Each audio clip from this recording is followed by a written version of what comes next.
যখন এখানে আসবেন দেখেন যে কত বড় তেঁতুল, বার্মিস তেঁতুল না, বার্মিস তেঁতুল বলা হয়।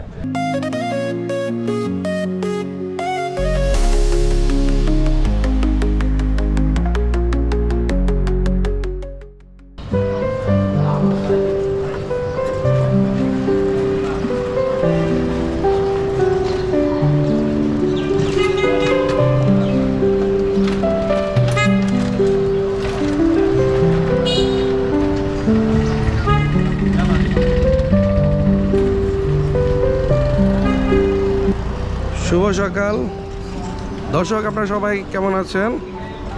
আমি মোহাম্মদ আব্দুল খালেক কক্সবাজার থেকে আপনাদেরকে স্বাগত জানাচ্ছি। কক্সবাজারে এসেছি, এইমাত্র হোটেল থেকে বের হয়ে এখন বিচে যাব। বিচে গোসল করব, গোসল করে আবার হোটেলে ফিরে আসব। তো দর্শক, এই যে কক্সবাজারের দেখেন সুবিশাল উচ্চ বড় বড় যে বিল্ডিং দেখতেছেন, বিশাল বড় বড় বিল্ডিং দেখতেছেন, এগুলো কিন্তু দর্শক আগে কিন্তু ছিল না। এই বিল্ডিংগুলো কিন্তু আগে ছিল। আমি 15 বছর, আমার বয়স যখন 15 বছর, তখন কিন্তু আমি কিন্তু এই এলাকাতে কিন্তু এসেছিলাম। তখন কিন্তু কোনো বিল্ডিংই ছিল না, টোটালি একবারে বিরান, একবারে প্লেন এক ভূমি ছিল যেখানে চাষাবাদ হতো। দর্শক, আস্তে আস্তে এখানে পর্যটকের পরিমাণ বেড়েছে, পর্যটকরা এখানে এসেছে। আর পর্যটকরা আসার কারণে এখানে 5 স্টারের মতো দেখেন সুবিশাল বড় বড় কিন্তু বিল্ডিং হয়েছে, যা এই কক্সবাজারের মানুষকে কক্সবাজারের মানুষের বিনোদনের একটি স্পট হিসেবে রূপান্তরিত হয়েছে। আর জানেন যে বিশ্বের সবচেয়ে বড় সমুদ্র সৈকত হচ্ছে এই কক্সবাজার। হ্যাঁ, তো দর্শক, আমরা এই সমুদ্র সৈকতে যাব, আপনারা আমাদের সাথে থাকবেন ইনশাল্লাহ।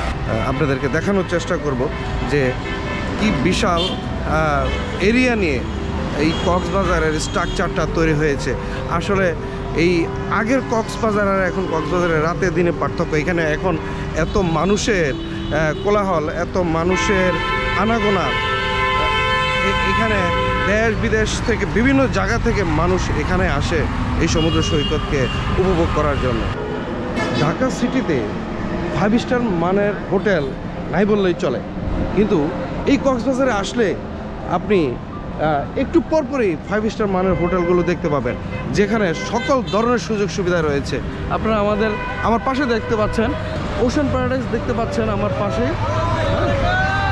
ওশান প্যারাডাইস দেখতে পাচ্ছেন, যে এই যে টুরিস্ট এরা ঢাকা থেকে আসছে, এই ওশান প্যারাডাইসের মতো বড় বড় এই রিসোর্ট এইগুলোতে, হোটেলগুলোতে তারা অবস্থান করে। এবং এই এলাকার হোটেলগুলো কিন্তু খুবই এক্সপেন্সিভ, অনেক টাকা খরচ হয় এই হোটেলগুলোতে। আপনারা যখনই এই ওশান প্যারাডাইসের মতো এইসব হোটেলে উঠবেন, আপনাদের অন্তত পক্ষে অনেক টাকা গুনতে হবে। দেখতে পাচ্ছেন আমার সাথে কিন্তু আজকে কিন্তু মিশু রয়েছে, আমার ছোট ছেলে। আপনারা চাইলে হোটেল থেকে অটো নিয়ে কিন্তু এই সৈকতে যেতে পারেন। তো আমি আসলে হাঁটাচলা আমার খুব কম হয়, এই জন্য আমি একটু হেঁটেই যাচ্ছি আপনার কক্সবাজারের একবার বিচে হেঁটে যাচ্ছি।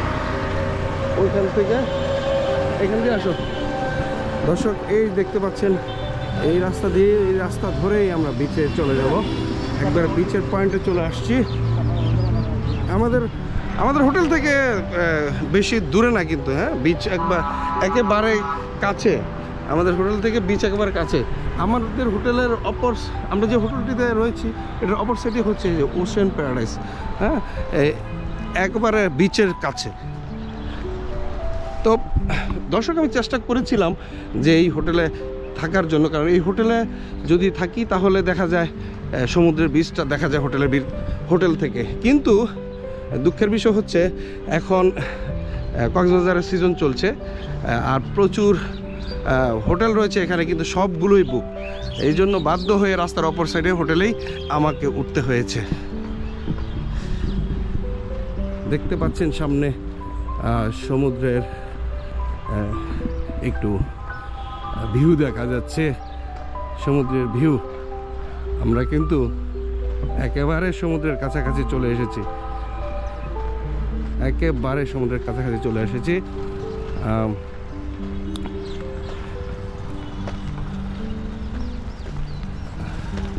আরেকটি বিষয় হচ্ছে দর্শক, আপনারা এখানে আসলে অনেক মানুষের দ্বারা প্রতারিত হতে পারেন। এই জন্য ট্যুরিস্ট পুলিশ সবসময় এই নিয়ে কাজ করে। দেখেন ট্যুরিস্ট পুলিশের নাম্বার শুদ্ধ এখানে দেওয়া আছে। যে কোনো সমস্যা, যে কোনো প্রবলেমে সাথে সাথে ট্যুরিস্ট পুলিশকে কল দিবেন, ট্যুরিস্ট পুলিশ আপনাদেরকে সহযোগিতা করবে। কক্সবাজার নামটি উচ্চারণেই যেন ভেসে আসে নোনা জলের গন্ধ, বালুকাবেলার উষ্ণতা আর দূর দূরান্ত পর্যন্ত বিস্তৃত নীল সমুদ্রের ঢেউয়ের ডাক। বাংলাদেশের দক্ষিণ পূর্বে অবস্থিত এই কক্সবাজার পৃথিবীর দীর্ঘতম প্রাকৃতিক সমুদ্র সৈকতের গর্বিত ঠিকানা।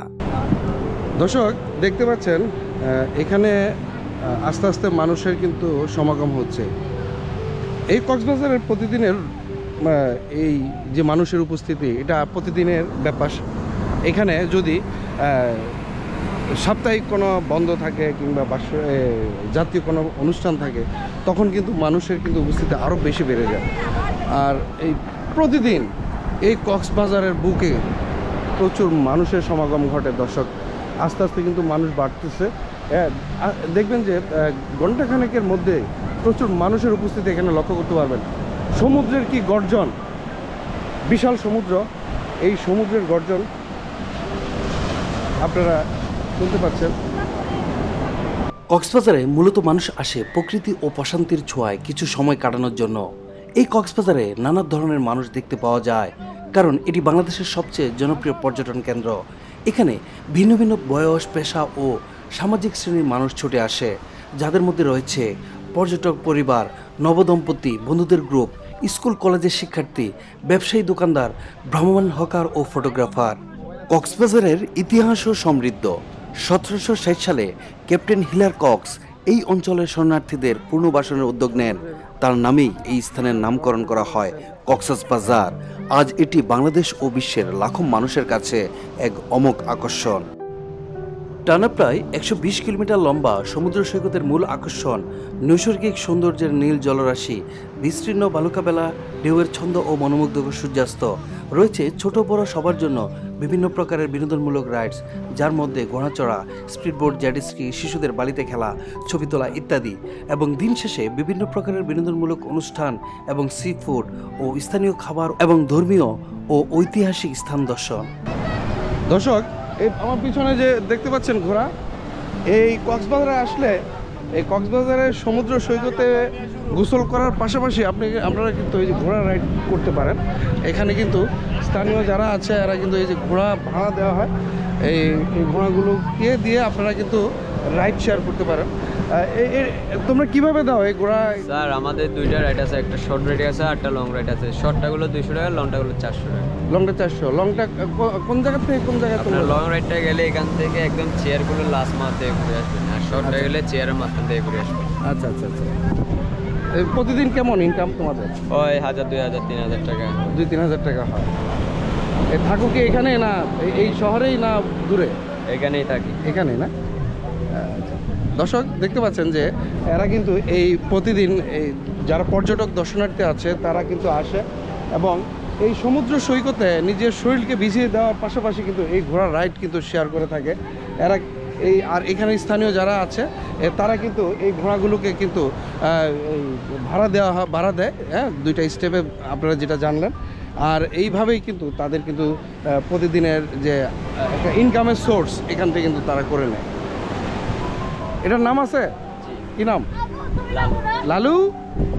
লালু। এখানকার মানুষ ঘোড়ার রাইড ছাড়া ফটোগ্রাফি, রিক্সা, খাবার বিক্রি ইত্যাদি পেশার মাধ্যমে জীবিকা নির্বাহ করে থাকে। কক্সবাজার মূলত পর্যটক শিল্পের উপর নির্ভরশীল। এদের জীবনযাপন সাধারণ পরিশ্রম নির্ভর। এখানে মূলত সরকারি ছুটি ও বিশেষ দিনগুলোতে ঈদুল ফিতর ও ঈদুল আজহা, মে জুন মাসে সবচেয়ে বেশি পর্যটকদের উপস্থিতি লক্ষ্য করা যায়। তবে শীতকালে ডিসেম্বর থেকে ফেব্রুয়ারি মাস পর্যন্ত কক্সবাজার অত্যন্ত ব্যস্ত সময় পার করে।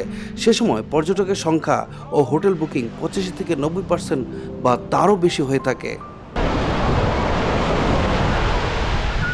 কক্সবাজারে এসেছি কিন্তু সমুদ্রের পানিতে গোসল করব না তা তো হয় না। শর্ট প্যান্ট পরে ছোট ছেলেকে নিয়ে খালি পায়ে সমুদ্রের পানিতে নেমে গেলাম। শীতকাল হওয়াতে সমুদ্রের পানি একটু বেশি ঠান্ডা ছিল। নরম বালি দাঁড়াতেই পায়ের তলা থেকে বালিগুলো সরে যাচ্ছিল। হাঁটছিলাম আর ছেলে হাত শক্ত করে ধরে রেখেছে। ও এই প্রথম সমুদ্র দেখতে এসেছে, তাই চোখে বিস্ময়, মুখে ছোট্ট একটি হাসি। সমুদ্রের ঢেউ একের পর এক ধাক্কা দিচ্ছিল আমার পায়ে। দর্শক, আমি আমার ছেলে এই দুজনে কিন্তু এই পানিতে গোসল করতে নেমেছি। অনেক ঠান্ডা পানি, দেখি চেষ্টা করি গোসল করা যায় কিনা। হ্যাঁ, আপনারা এখানে আসলে এভাবে গোসল করবেন। ছোট ছোট ছেলে মেয়ের দল পানিতে দুষ্টুমি করছে। দূরে স্পিড বোর্ডে চড়ে অনেকে মজা করছে। আমার ছেলে একেবারে নিশ্চুপ। সে বড় বড় চোখে তাকিয়েছিল ঢেউগুলোর দিকে। মনে হচ্ছিল সে যেন কিছু একটা বোঝার চেষ্টা করছে।